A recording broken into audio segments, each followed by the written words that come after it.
Hello my dear students, आप लोगों का इस नए क्लास में स्वागत है। आज की अपनी इस नए क्लास में हम स्टार्ट करने वाले हैं हमारे चैप्टर नंबर 6, साझेदार की निवृत्ति और मृत्यु, उसका क्वेश्चन नंबर 6। राइट, कौन सा क्वेश्चन करने वाले आज हम लोग? Question number 6। हालांकि ये आपके एक्सरसाइज का है, एक्सरसाइज का क्वेश्चन नंबर 14 है, बट हमारे यूट्यूब क्लास का ये क्वेश्चन नंबर 6 है। इसके पहले मैं आपको 5 क्वेश्चन करवा चुका हूँ। Question number 6, question number 8, 10, 11 and 13। मैं आपको नंबर्स यहाँ पे लिख देता हूँ, जिससे आपको याद रहेगा। अगर आपको कोई भी क्वेश्चन आप बुक में ही भी देखते हैं, कोई भी डाउट रहता है, तो आप लिंक में जाके उस क्वेश्चन को देख सकते हैं, समझ सकते हैं। चाहे उसका समायोजन समझना हो, चाहे उसका पूरा सम समझना हो, जो भी आपका डाउट है वो सारे डाउट्स आपके क्लियर हो जाएंगे। तो मैं नंबर्स यहाँ पे लिख देता हूँ। हमने इसके पहले 6 किया है, हमने 8 किया है, 10 किया है, 11 किया है, और प्रीवियस क्लास में हम लोगों ने 13 किया था, LBW। ओके, तो आज का क्वेश्चन है क्वेश्चन नंबर 14, चिराग, जिगर और केशव। स्टार्ट करते हैं क्वेश्चन। देखो क्वेश्चन में क्या लिखा हुआ है। चिराग, जिगर और केशव 3:2:1 के प्रमाण में लाभानी बांटने वाले साझेदार हैं। क्लियरली मेंशन किया कि चिराग, जिगर और केशव का जो लाभानी का प्रमाण होगा वो कितना होगा। तो जैसा कि मैंने कहा है, जब भी आपको ये इन्फॉर्मेशन मिला कर आप सबसे लास्ट में उसको ऐसे एज अ गणना के तौर पे लिख लिया करो, ठीक है। और यहाँ पे सवाल में देखोगे तो वही लिखा है बात कि आवश्यक खाते बनाना है और क्या प्रिपेयर करना है, पक्की तलपट। अब आपको पता है आवश्यक खाते और पक्की तलपट में आपको आवश्यक खातों में 3 चीजें बनानी है: पुनः मूल्यांकन खाता, पूंजी खाता और रोकड़ खाता। ये 3 फिक्स है। चौथा जो है आपका पक्की तलपट, यानी 4 खाते आपको बनाने हैं। तो ये रहा मेरा पुनः मूल्यांकन खाता, ये रहा मेरा पूंजी खाता, ये रहा छोटा सा रोकड़ खाता, ये रहा आर्थिक चिट्ठा, और लास्ट में एक पेज है जो गणना के लिए है। क्लियर है इतना? तो हम गणना में यहाँ पे सबसे पहले लिख देते हैं पुराना प्रमाण। क्या लिखेंगे? पुराना।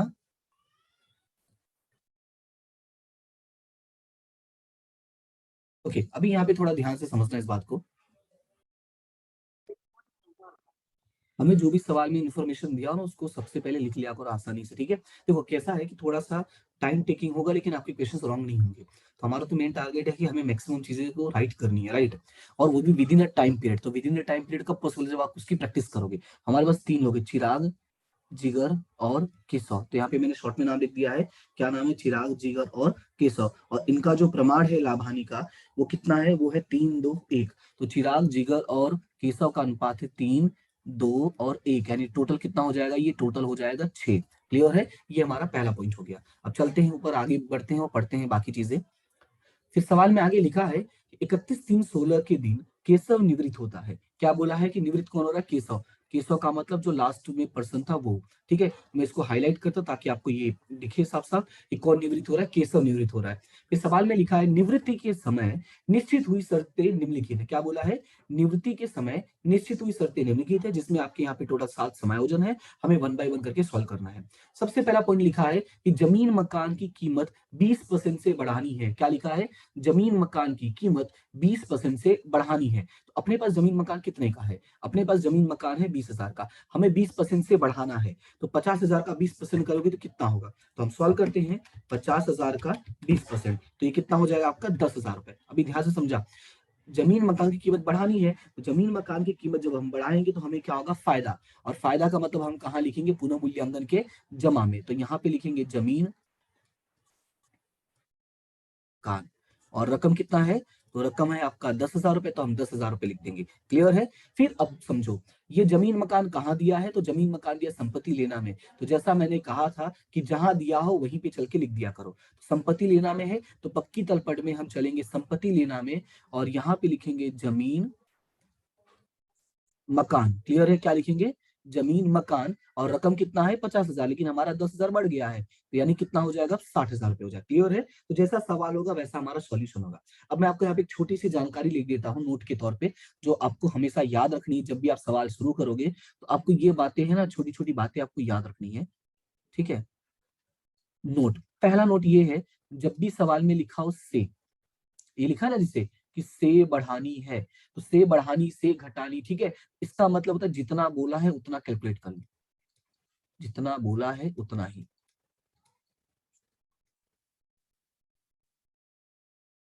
मैं साफ साफ लिख देता हूं बस यहाँ पे कि जितना बोला है उतना ही। ओके, लेकिन दूसरा पॉइंट, अभी दूसरा पॉइंट तब आएगा जब मैं आपको नेक्स्ट पॉइंट समझाऊंगा। तो चलते हैं, सबसे पहले दूसरा पॉइंट समझते हैं। तो यहाँ पे लिखा है यंत्रों की कीमत 90% तक गिननी है। क्या बोला है कि यंत्र कीमत कितना गिनना है? सिर्फ 90% गिनना है। तो अब इसका मतलब क्या होता है? तो मैं यहाँ पे आपको लिख देता हूं। जब भी सवालों में आपको क्या लिखा रहेगा? तक लिखा रहेगा। तो तक का मतलब होता है अंतर की रकम। क्या होता है तक का मतलब? अंतर की रकम। कैसे, क्या है इसका मतलब समझो। 90% तक गिनना है तो कितना कम करोगे या कितना ज्यादा करोगे वो डिपेंड करता है अंतर की रकम पे। जैसे यंत्र अपने पास कितना है, 20,000 का है। याद रखना यहाँ पे जितनी भी चीजें दी होती हैं हम एज्यूम करते हैं कि वो 100 के हिसाब से दी गई है। क्लियर है? तो आपको 90% गिनना है तो 100 में से 90 माइनस कर दो। ठीक है, 90% माइनस कर दो, कितना बचेगा? 10। इसका मतलब ये हुआ कि हमें 10% कम करना है, क्योंकि 90 हो रहा है ना, तो 90 तो मतलब कम करना है ना। क्लियर है? अगर मान लो यही लिखा रहता है कि 120% तक गिनना है, हाँ तो 120 में से 100 माइनस करते और 20% क्या कर दे, बढ़ा देते। क्लियर है? क्योंकि पहले वाला ज्यादा है, अब वाला कम है, इसलिए कम हो गया। अगर पहले वाला ज्यादा अरे मतलब 100 होता और अब वाला 120 हो जाता तो हम बढ़ा देते। क्लियर है इतना? तो याद रखना ये हमें कितना कम करना है, सिर्फ और सिर्फ 90% कम करने के लिए बोला है। 90% तक कम करने के लिए बोला है, तो हम कम कितना करेंगे, सिर्फ और सिर्फ 10% कम करेंगे। ओके, तो हमारे पास जो यंत्र है वो कितने का है, हमारे पास यंत्र है 20,000 रुपए का, और सवाल में बोला 10% कम करना है, तो कितना हो जाएगा, 2,000 रुपए। तो हम यहाँ पे क्या लिखेंगे, हम लिखेंगे यंत्र, और कैलकुलेशन करेंगे तो कितना आ जाएगा, 2,000 रुपए। 20,000 का 10% कितना हो जाएगा, 2,000 रुपए। तो ये दो पॉइंट है जो आपको याद रखना है एनी हाउ। ये आपको पांचवें और छठे दोनों चैप्टर में ही काम आएगा, इसलिए मैंने यहाँ पे नोट के तौर पे लिख दिया है। ठीक है, क्लियर है इतना? अब उसके बाद आगे बढ़ते हैं। यंत्र, यंत्र कहाँ लिखते हैं, तो ये भी संपत्ति लेना में ही जाता है। तो चलो संपत्ति लेना में, और वहां पे लिखो यंत्र, और 2,000 घटा के कितना लिख दोगे, 18,000 रुपए। क्लियर है? ये हमारा दूसरा पॉइंट भी कंप्लीट हो गया। फिर ऊपर चलो और अगले समायोजन की तरफ। अगले समायोजन में लिखा है कि विनियोग की बाजार कीमत, क्या लिखा है, विनियोग की बाजार कीमत बही कीमत का 150% है। क्या बोला है, विनियोग की बाजार कीमत बही का कितना है, 150% है। तो अपने पास जो बही होता है, मैंने क्या कहा, ये कितना परसेंट होता है, 100% होता है।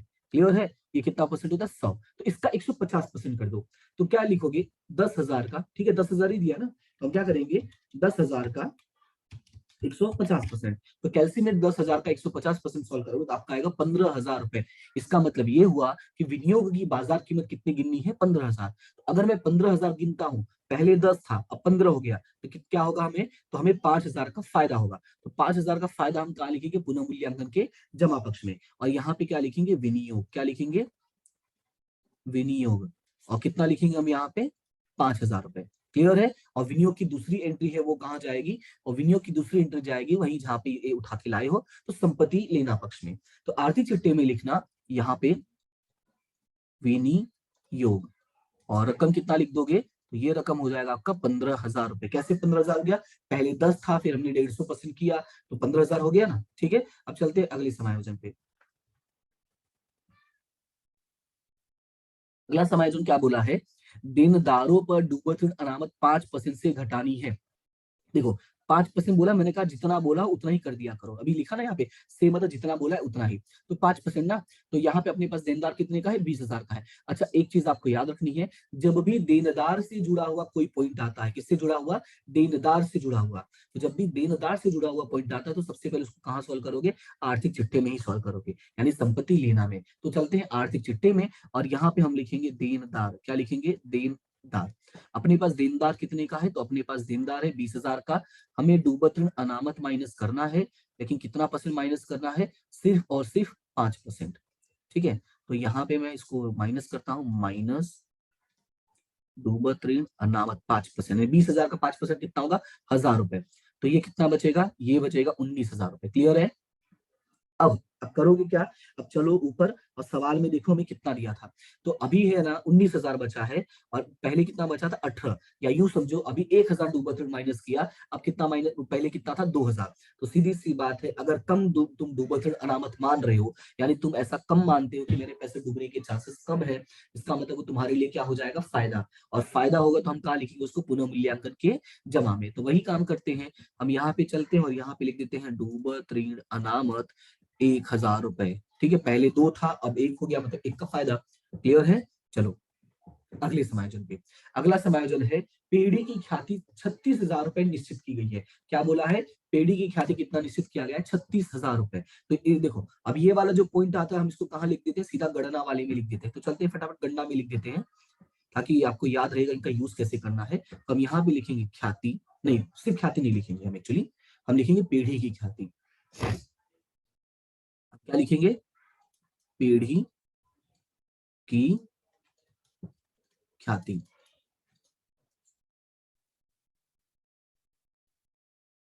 और ये है आपका पीढ़ी की ख्याति, कितना है आपका 36,000 रुपए। क्लियर है? ओके, अब आगे बढ़ते हैं, देखते हैं अगर इससे जुड़ा हुआ कोई समायोजन होगा तो ठीक है, नहीं तो आखिर में इसको आपको समझाऊंगा। आगे बढ़ते हैं, ये वाले को भी साइड में रखते हैं। अगला है, एक कर्मचारी को 2,000 वेतन चुकाना बाकी है। क्या बोला है? कर्मचारी को 2,000 रुपए वेतन चुकाना बाकी है। चुकाना बाकी है तो तुम्हारे लिए क्या है? दायित्व है। दायित्व है मतलब कि तुम्हारा नुकसान हो रहा है, सीधी सी बात है। तो हम यहाँ पे लिखेंगे चुकाना बाकी वेतन। और कितना रुपए है? 2,000 रुपए है। हमने क्या लिख दिया? 2,000 रुपए लिख दिया। अब तुम्हें पता चुकाना बाकी जो है हमारा दायित्व, और दायित्व कहाँ जाता है? आर्थिक चिट्ठे के दायित्व पक्ष में। तो चलते हैं और आर्थिक चिट्ठे के दायित्व पक्ष में लिख देते हैं। यहाँ पे क्या लिख देंगे?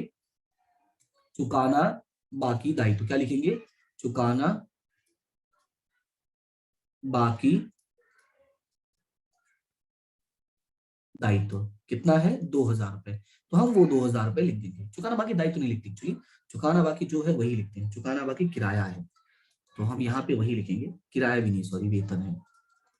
चुकाना बाकी वेतन। ओके, चलो आगे बढ़ते हैं। फिर अगला पॉइंट है कि चिराग और जिगर इतनी रोकड़ पेढ़ी में लाएंगे। ध्यान से सुनना, चिराग और जिगर इतनी रोकड़ पेढ़ी में लाएंगे जिससे केशव की लेनी रकम चुका दी जाए। पहला पॉइंट ये बोला भाई, इतना पैसा लेकर आना है कि जो बंदा छोड़ के जा रहा है उसको पूरा पैसा चुका दे, और पेढ़ी में साथ ही साथ 14,000 रुपए कार्यशील पूंजी के लिए रोकड़ शेष रहे। क्या बोला है? इतना रोकड़ शेष बचना चाहिए, यानी ये इंपॉर्टेंट पॉइंट है भाई। अपने जेब में कितना पैसा रहना चाहिए? उसको पैसा दे दो, उसके बावजूद अपने जेब में 14,000 रुपए बचने जरूरी है। और आगे बोला है कि नई पीढ़ी में नई पूंजी उनके नए लाभ हानि के प्रमाण में होगी। लिखा है ना, उनकी नई पीढ़ी में नई पूंजी उनके लाभ हानि के प्रमाण में होगी। उनके लाभ हानि मतलब नया लाभ हानि का प्रमाण, क्योंकि जिगर तो छोड़ के, सॉरी, केशव तो छोड़ के चला गया है ना, तो चिराग और जिगर अपना जो लाभ हानि होगा वही उसी प्रमाण में रखेंगे। तो अब यहाँ पे ध्यान से समझो, मैंने कहा था पिछले क्लास में भी, जब भी पूंजी वाला पॉइंट आता है, इस पॉइंट को हम क्या करेंगे? हम इस पॉइंट को सबसे लास्ट में सॉल्व करेंगे। और जब सबसे लास्ट में सॉल्व करेंगे तो अभी ठंड रखते हैं, पहले पुराना हिसाब खत्म करते हैं। देखो, पहला समायोजन खत्म, दूसरा खत्म, तीसरा खत्म, चौथा खत्म, छठा खत्म, लेकिन पांचवा का हिसाब बाकी है। तो पांचवी को पहले खत्म करते हैं। तो पांचवी को कैसे करोगे वो देखो, एक बार सवाल में नजर डाल लो ताकि जो चीजें मैं बोलूं वो आपको समझ में आए। देखो, सवाल में नजर एक बार अच्छे से डाल लो, ठीक है? देख लो, देखिए ऊपर कुछ भी लिखा है एक्स्ट्रा? नहीं। यहाँ पे लिखा जो हमने कोई भी ऐसा पॉइंट छोड़ दिया? नहीं। तो अब चलो, अब समझो, क्योंकि अब मैं जो बताने वाला हूँ, जो बोलने वाला हूँ, उसको थोड़ा ध्यान से सुनना। सबसे पहले छोड़ के कौन जा रहा है? तो छोड़ के जा रहा है केशव। क्लियर है? तो हम क्या करेंगे? केशव की ख्याति। क्या निकालेंगे? केशव की ख्याति। तो यहाँ पे हम लिखेंगे 36,000 गुणे, कितना है ये? 1 है। केशव का हिस्सा कितना? 1। तो गुणे 1 बटे में कितना? 6। तो ये कितना हो जाएगा? 6,000 रुपए। क्लियर है? यानी केशव को कितने रुपए मिलेंगे? 6,000 रुपए मिलेंगे। अभी ध्यान से सुनना, केशव को कितने मिलेंगे? 6,000 रुपए। अब ये 6,000 रुपए देगा कौन? हमें पता है, वो देंगे जो अब बचे हैं। तो बचा कौन है? चिराग और जिगर। पर सवाल में कहीं भी चिराग और जिगर के नए अनुपात के बारे में कोई जानकारी नहीं दिया गया है।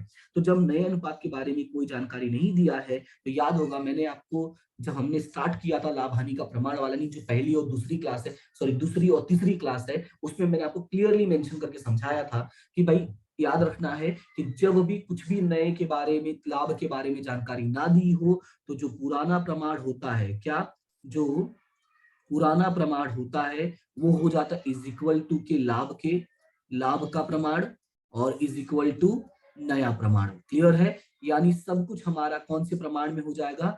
3:2। क्लियर है? यानी पुराना भी 3:2, लाभ भी 3:2, और नया भी 3:2। बात समझ में आया? अब हम करेंगे क्या? ये जो 6,000 रुपए है, इस 6,000 रुपए का हम क्या करेंगे? बंटवारा। और इस 6,000 रुपए का बंटवारा हम किसके बीच में करेंगे? हम चिराग और जिगर के बीच में। किसके बीच में? चिराग और जिगर। एक मिनट रुक जाओ, ये थोड़ा गंदा बन गया। चिराग और जिगर। क्लियर है? अब 6,000 कौन से अनुपात में? 3 और 2। तो 3/5, और 6,000 गुणे 2/5।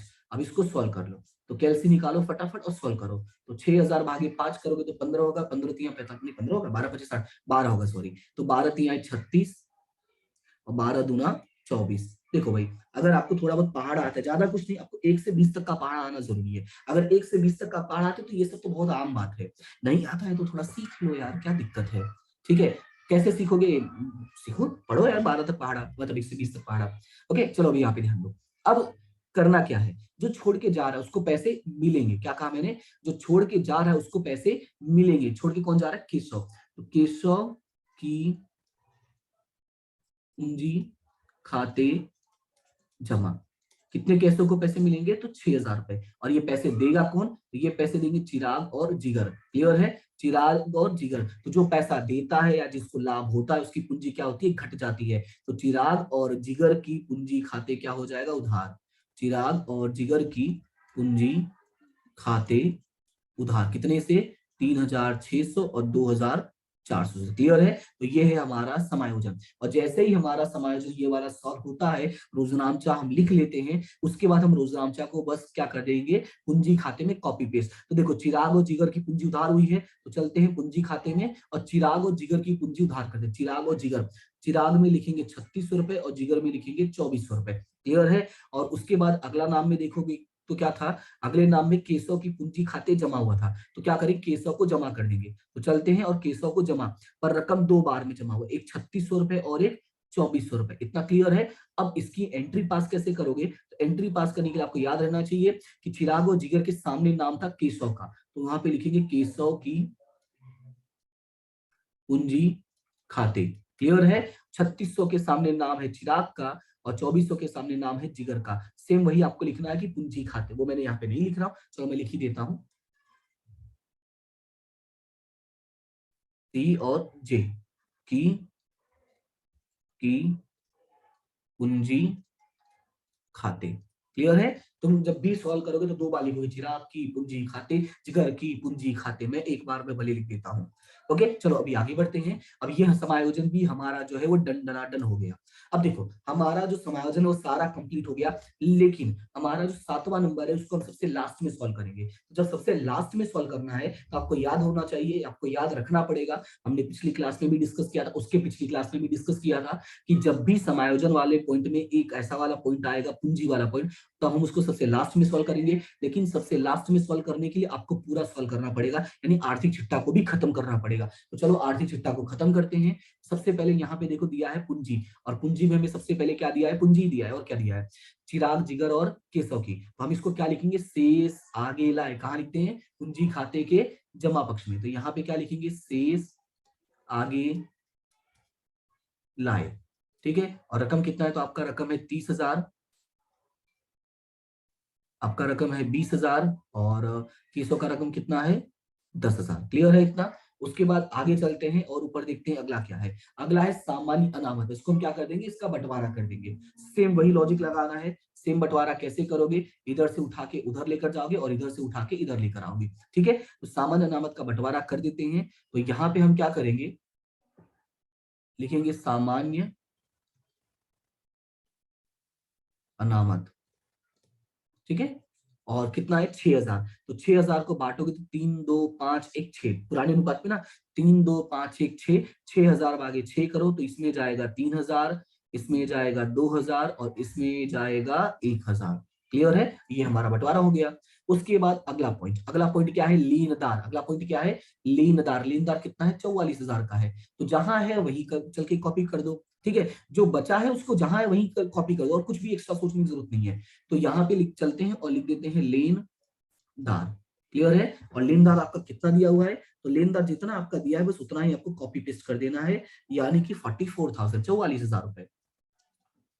क्लियर है इतना, बात समझ में आया। तो ये था हमारा पूंजीलायक पक्ष का। अब चलते हैं आर्थिक चिट्ठा यानी संपत्ति पक्ष का। ठीक है, संपत्ति में देखते हैं क्या है। तो सबसे पहले जमीन मकान जो ऑलरेडी डन हो चुका है, दूसरा नाम है यंत्र जो ऑलरेडी डन हो चुका है, तीसरा नाम है विनियोग जो ऑलरेडी डन हो चुका है, चौथा नाम है स्टॉक जो लिखना बाकी है। तो स्टॉक जहां है वहीं चल के कॉपी कर देंगे, 10,000 रुपए का। क्लियर है, फिर देनदार ऑलरेडी डन हो चुका है, मतलब बीच में एक ही लिखना बाकी है और वो है स्टॉक। तो हम चलते हैं और स्टॉक को लिख देते हैं, और उसके पहले में ये बीच की जो लाइन मैंने खींची थी इसको मैं मिटा देता हूँ। ठीक है, ये थोड़ा सा अटपटा लग रहा था।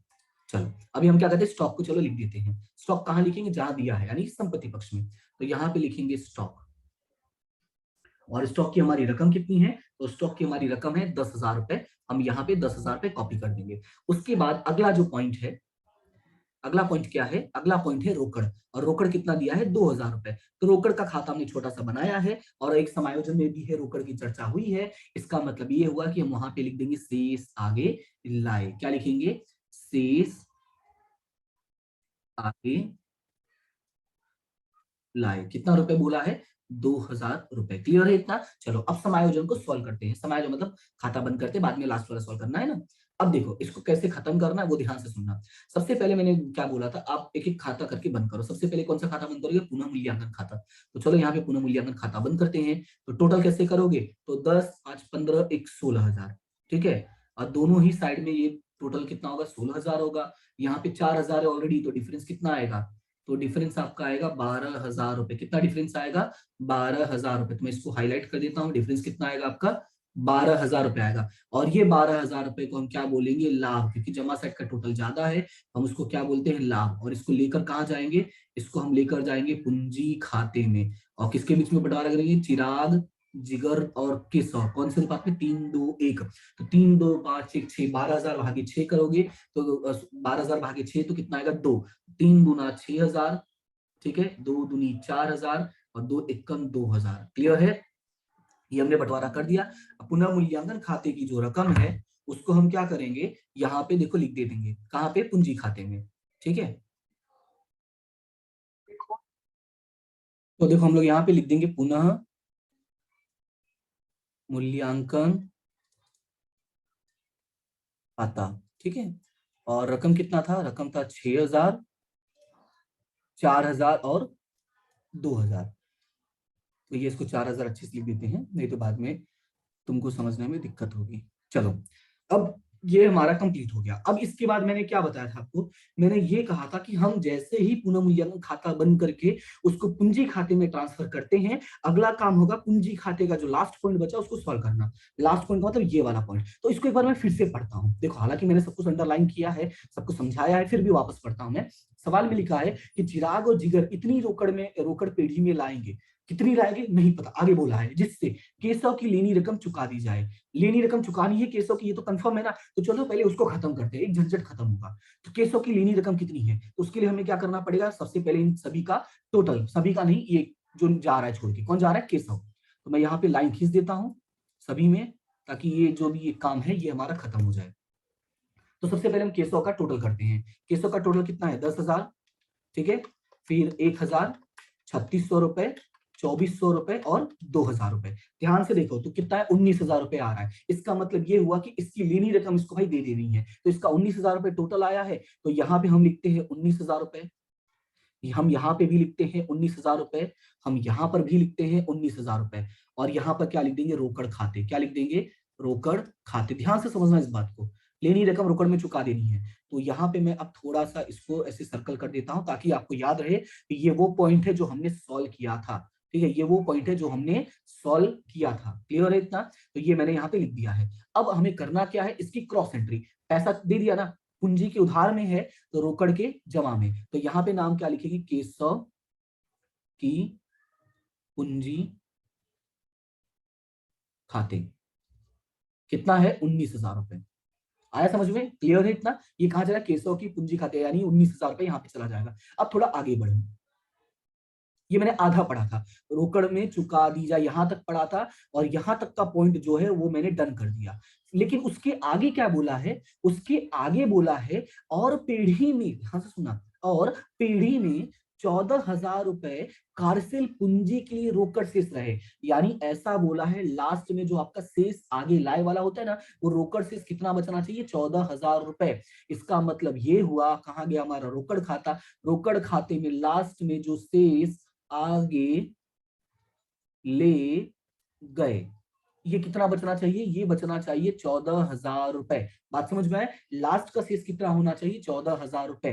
फिर आगे बोला है, अब पैसा कौन कितना लाएगा ये नहीं बोला है, सिर्फ बोला है भाई ये दोनों मिलकर 14,000 रुपए लाएंगे। फिर बोला है नई पीढ़ी में नई पूंजी उनके लाभ हानि के प्रमाण में हो। क्या बोला है, नई पीढ़ी में नई पूंजी के कौन से प्रमाण में हो, लाभानी के प्रमाण में हो। किसके लाभानी के प्रमाण में, तो ये है हमारा चिराग और जिगर के। क्लियर है। तो जो हमने कैलकुलेशन में मैंने आपको यहाँ पे समझा दिया था कि उनका जो नया प्रमाण है वो कितना है, तो वो उनका पुराने प्रमाण के जितना ही, यहाँ पे देखो मैंने कैलकुलेशन समझा दिया था, मैं इसको हाईलाइट कर देता हूँ, आपको दिखाई देगा, ये रहा।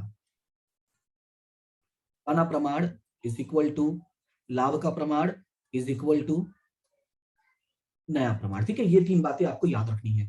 चलो अभी थोड़ा ऊपर चलते हैं और यहाँ पे हम इसको आगे खत्म करते हैं। अब देखो, अब क्वेश्चन ये राइज होता है, हमें कितने रुपयों की जरूरत है। क्या कहा मैंने, हमें कितने रुपयों की जरूरत है। तो ध्यान से सुनना, यहाँ पे है 19,000 रुपए, ठीक है, और यहाँ पे है 14,000 रुपए। यानी कि मुझे चुकाने के लिए, यानी जमा पक्ष का जो टोटल है वो मुझे कैसे भी करके ये कह रहा है कि भाई तुझे 33,000 रुपए की जरूरत है, जा घर से कहीं भी 33,000 रुपए लेकर आ। चलो ठीक है, मैं चला जाता 33,000 रुपए लेने के लिए, मैं जाता भी, तभी मुझे ध्यान में आ रहा उधार में 2,000 रुपए, यानी मेरे पास जो शेष है वो 2,000 रुपए पड़ा हुआ है। ध्यान से सुनना, मेरे पास जो शेष है वो कितना रुपए पड़ा हुआ है, 2,000 रुपए पड़ा हुआ है। तो उसको मैंने क्या किया, इस 2,000 रुपए को यहां से मैंने माइनस कर दिया। तो अब मेरे पास डिफरेंस कितना आ रहा है, 31,000 रुपए। यानी अब एक्चुअली में मुझे कितने रुपयों की जरूरत है, 31,000 रुपयों की जरूरत है। क्या कहा मैंने, अब मुझे 31,000 रुपयों की जरूरत है। बात आई समझ में। और ये 31,000 रुपए कौन लेकर आएगा, जो पुराने साझेदार है वो। यही सवाल में बोला है ना, ये देखो।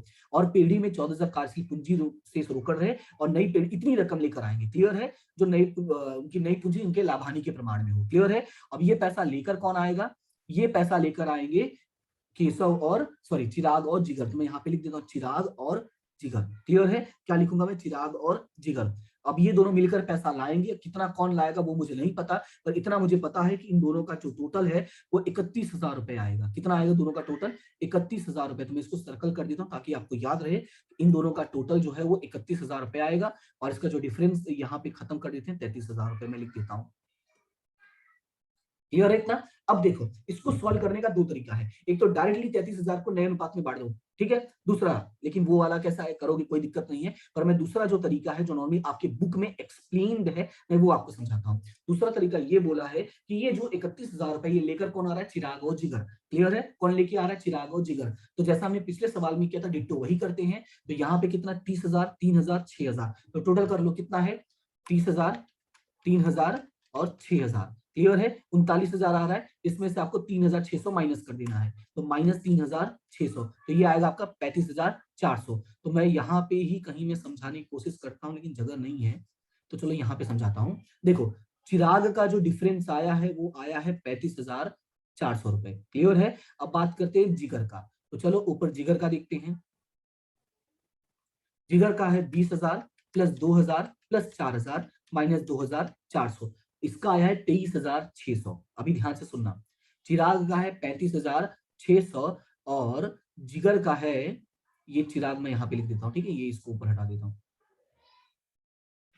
चिराग का 35,400 और जिगर का 23,600 रुपए। क्लियर है। और इस तरह से इनकी जो टोटल पूंजी हो रही है वो कितनी हो रही है, वो हो रही है 59,000, यानी 59,000 रुपए।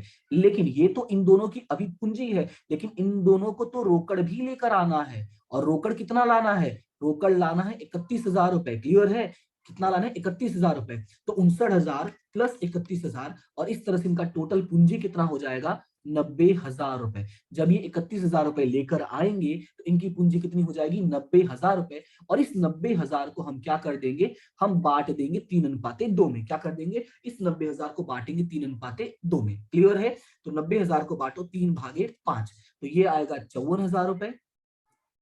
मैंने क्यों नए अनुपात में बांटा, 3:2 में क्यों बांटा, क्योंकि वही हमारा क्या है, नया प्रमाण है। तो यहाँ पे लिख देंगे 36,000 रुपए। रुक जाओ जा भाई, यहाँ पे लिख देंगे 36,000 रुपए। क्लियर है। ये हो गया चिराग का पैसा, यानी चिराग की पूंजी, और ये हो गया जिगर की पूंजी। क्लियर है, ये हो गया इनका अंतिम शेष। तो चलो यहाँ पे लिख देते हैं कितना, यहाँ पे लिख देंगे 54,000 रुपए, और यहाँ पे लिख देंगे 36,000 रुपए। क्लियर है। और यहाँ पे क्या लिखेंगे, शेष आगे ले गए। क्लियर है।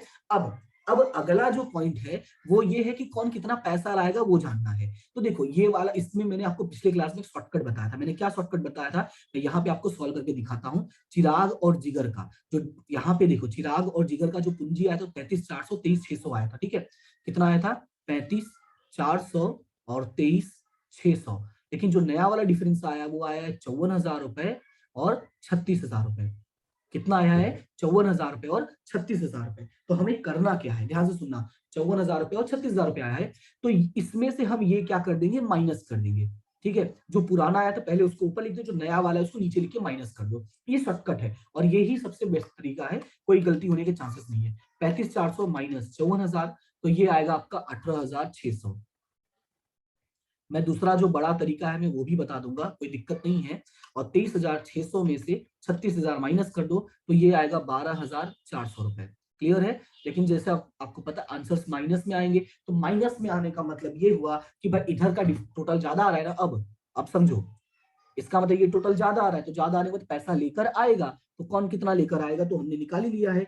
ये 18,600 रुपए लाएगा और ये 12,400 रुपए लाएगा। तो बस यहाँ पे लिख दो 18,600 और यहाँ पे लिख दो 12,400। और यहाँ पे क्या लिखोगे, रोकड़ खाते। क्या लिखोगे, रोकड़ खाते।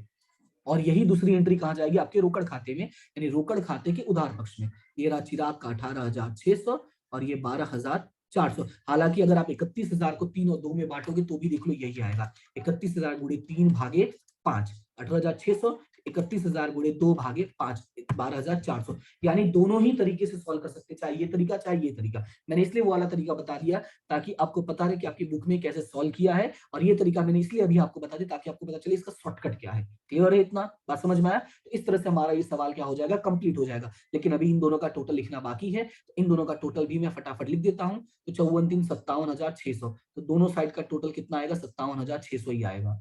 ठीक है, और इधर है 36 2 38, तो ये हो जाएगा 38,400। तो इधर भी कितना आ जाएगा, 38,400। ये स्मार्ट वर्क बोलते हैं। अब मैं इधर का टोटल करके लिखता, इससे अच्छा मेरे को 36 और 2 दिख रहा है तो मैंने डायरेक्टली लिख दिया। बात समझ में आया। अब हमारा पूंजी खाता क्या हो गया, कंप्लीट हो गया। देख लो पूंजी खाता पूरा डिट्टो कंप्लीट कर दिया हमने। अब अगली बारी है हमारे रोकड़ खाते की। तो रोकड़ तो ऑलरेडी हमने शेष निकाल ही दिया है। ठीक है, जब हमने ऑलरेडी रोकड़ का शेष निकाल दिया तो हमें बस यहाँ पे क्या लिख देना है, हमें बस लिख देना है रोकड़।